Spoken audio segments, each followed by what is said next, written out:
Here on All In, we have spent most of this week reading and processing the comprehensive final report for the January 6th committee, as well as the appendices and the transcripts that have been released as well. Earlier this week, I spoke with Congressman Jamie Raskin of the committee about President Trump's corrupt schemes, including his desire at one point to be flanked by 10,000 National Guardsmen while he marched to the Capitol with his mob of angry armed supporters, as well as Congressman Raskin's belief that Trump could spend his last days in prison with Secret Service. And just last night, Congressman Adam Schiff, also of the committee, told me his number one concern is making sure the Department of Justice follows through with its investigation of potential criminal behavior committed both by Donald Trump as well as his enablers. I'm joined now by another member of the January 6th committee on what she thinks are the key takeaways from the committee's final report, Congresswoman Zoe Lofgren, Democrat of California. Thank you for being here. Congresswoman, first, I just want to get your sense of what you think the most important top line of this report, which is comprehensive and detailed in a whole bunch of ways, what it is. Well, that the ex-president was at the center of this illegal scheme to overturn the election. He had help in the form of Mark Meadows and various others, but he was at the center of this wrongful effort to overturn the election. We believe, if you take all the evidence we compiled and look at the criminal statutes, that there is reason that he should be prosecuted. So we've sent that over to the Department of Justice. Of course, they have to make their own independent decision, but we think the evidence that we have compiled is important and significant. I want to read a portion of Cassidy Hutchinson's transcript, which I think is very interesting. And I mentioned this yesterday, but just to zoom in a little bit. She talks about the experience of basically being told to not be candid with the committee, to advert to "I don't recall" whenever possible, even in places where she may recall.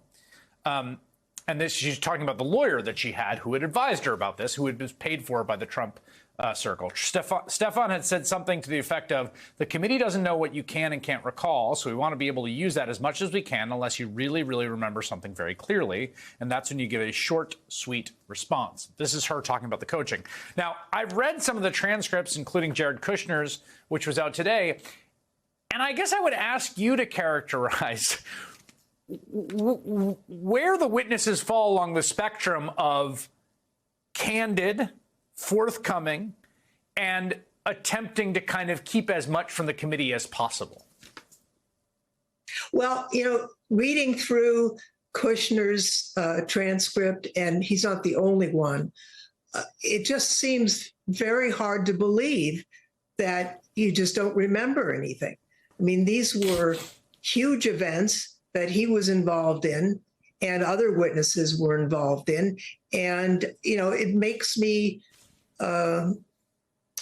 suspicious, is that the right word? But we have a Trump-paid lawyer who, according to Ms. Hutchinson, essentially told her to not tell the truth to the committee, that if she could recall things, that she was to say she didn't recall. And then you've got all these other witnesses who also have Trump-paid lawyers who can't seem to remember anything. And that doesn't prove that they're lying, but it does raise some suspicions. Yeah, I mean, I got to say, for those who, and this is all available online, it really does jump out at you to read, say, Cassidy Hutchinson and Jared Kushner kind of next to each other, or some of the other, Stephanie Grisham, for instance, who's quite forthcoming, who was the former chief of staff for the First Lady, versus some other transcripts that have been released. I want to ask about another portion of a transcript, which is really fascinating and confirms a thing that I think we've all known, but confirms it. And this has to do with Ginny Thomas. Now, Ginny Thomas, of course, the wife of Clarence Thomas. She came in and talked to the committee. The reason she came in to talk to the committee because she sent several texts urging Mark Meadows to essentially, do what he can to carry out the coup. She also contacted members in the states. So I'm just going to read this, and I want to get your feedback on it. These are about the text she's sending to Mark Meadows at the time. This is pretty short after the election. Mr. Meadows responds, "This is a fight of good versus evil. Evil always looks like the victor until the King of Kings triumphs.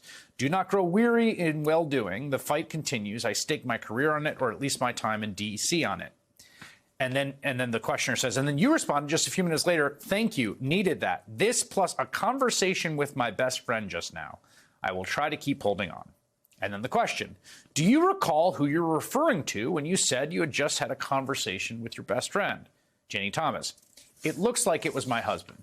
Now, of course, I think we all knew this, but it does seem significant, to me at least, and I would like to get your thoughts on this, that the wife of a sitting Supreme Court justice who will likely have to rule on all this is conferring with him about the state of the election, her desire for a coup essentially to happen or for Donald Trump to be declared the winner, and her text messages with the chief of staff. Does that strike you as significant? Well, it did seem at odds with their other testimony, which was that she and her husband have a strict policy of never discussing anything that is involved in their separate careers. I do think, it did strike me as wrong behavior. And I think, based on this, that Justice Thomas would be well advised to recuse himself from participating in matters that relate to this. Now, whether there will be a lot of other matters before the court, the committee, as you know, will be ending its work in just a couple of days.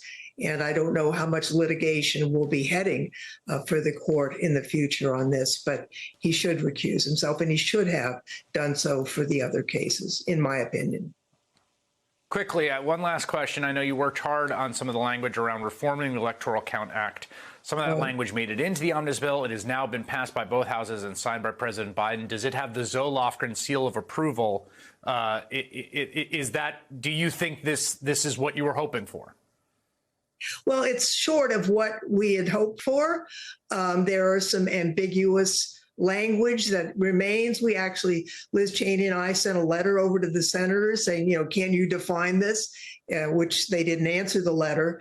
But on balance, Liz and I decided that it was better to do that than to do nothing.